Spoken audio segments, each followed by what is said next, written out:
Hey! So I'm here today with Veronica Roth, the author of the Divergent series, and we're here because Insurgent is about to come out or already out depending on when this video is posted. Right. So I have a couple of questions for you. Okay, so my first question is, there is a lot of discussion about sort of strong female characters in young adult books, and very often people think strong means you have to be able to fight. Right. How do you sort of think about writing your female characters, and what are the things you sort of try and pay attention to?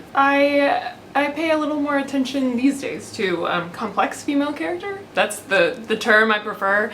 Triss is physically capable, which, you know, is sort of because of the story and what it requires. But I think writing about women who are not necessarily perfect, who make deeply flawed decisions, and who have agency and drive their own stories is really important to me. So that was kind of what I was shooting for with Triss, a little more than, you know, beefy action heroine, and certainly she starts out not nearly as capable as she finishes. So, you know, she can barely keep up with the train, she's getting beat up by the Dauntless, so my priority was to make sure that she was well-rounded, or as well-rounded as possible. And some of the baddies are women as well. Right. Yes, I love a good female villain. One of my favorite aspects of the books is sort of the description that Triss very often gives of all the different factions and all the little sort of habits that people have within that. You must have thought a lot about which faction you'd be in, but my question is, are there any aspects of other factions that you wish you had a bit more of? Oh, good question. I wish I had sort of the calm vibe of Amity. I mean, I would never fit in there because I would just be like bouncing off the walls and they'd be like, chill, have some more bread, probably. And then some of the, I guess, assertive behaviors of Candor, so the less like, also we are so Candor today. Oh yeah, exactly. You know, not their like offensive kind of language, but you know, they the straight speak their talking. minds, and you know, they confront people if there's a problem. Like I wish I was a little more comfortable with that. Yeah, those are both great things. I think it's good to aspire to, you know, obviously have a bit of each. Right. I feel like while watching the film especially, you sort of keep thinking about what am I, like where would I fit in, what is stuff that I value. What's your answer? I don't know, I always thought erudite, because I really value sort of knowledge and love books.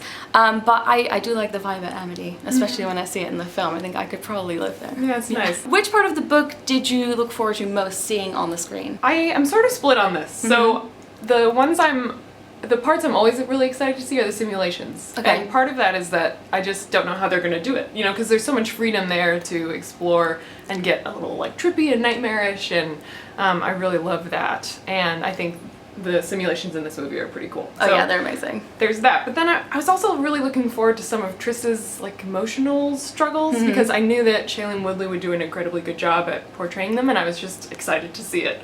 And she's really like captivating. She kind of holds your attention when you watch her. So the truth serum scene in Candor was one of the ones I was looking forward to. How do you feel in general about the sort of, oh, you have to read the book before you see the movie? Is that something that you always do?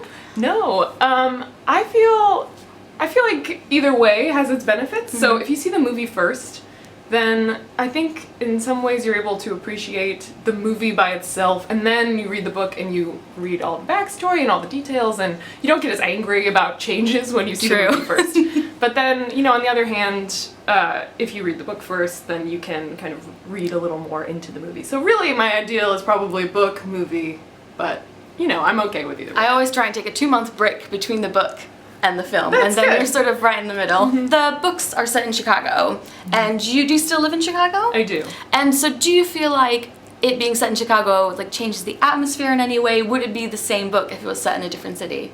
No, I mean, I love the Chicago atmosphere, so I don't know what it would be like if it was in, you know, New York or where a lot of books are already set, but to me, there was something really compelling about taking this city that I love and know so well, which is really a very clean city with beautiful architecture, and just destroying it and making it into like a Dauntless playground. So I think with cities that are a little older or a little more beat up already, it wouldn't have been as fun. I have started rating fictional boys on a scale from 1 to 4 with a capital F. Who is your favorite sort of fictional crush? Maybe from the past or now? Oh man, well I just finished Lola and the Boy Next Door by Stephanie Perkins, and Cricket Bell is like the cutest. He's so cute.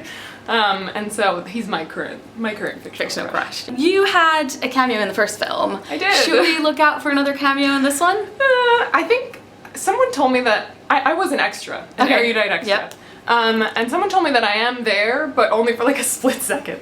So you could look for me. It'll be like Potentially there will be a screenshot somewhere that a has little you in like it. Where's Waldo? And then finally, you recently announced that you're working on a new series. Is there anything you can give away from that? Ooh, it's so early, it's hard. I have to be super vague, but it's kind of in the vein of Star Wars, and it's about a young man who unites with someone who's supposed to be his enemy to get revenge. You know, it'll be 2 books and hopefully out in 2017. So I'm Very exciting. Yeah. working on it right now. We'll be looking forward to it. Great. Well, thanks. Okay, thank you so much for having a chat with me. Yeah, this is fun. Everyone go out and see Insurgent. Dewey? Dewey. Dewey. Yes. Dewey! Perfect.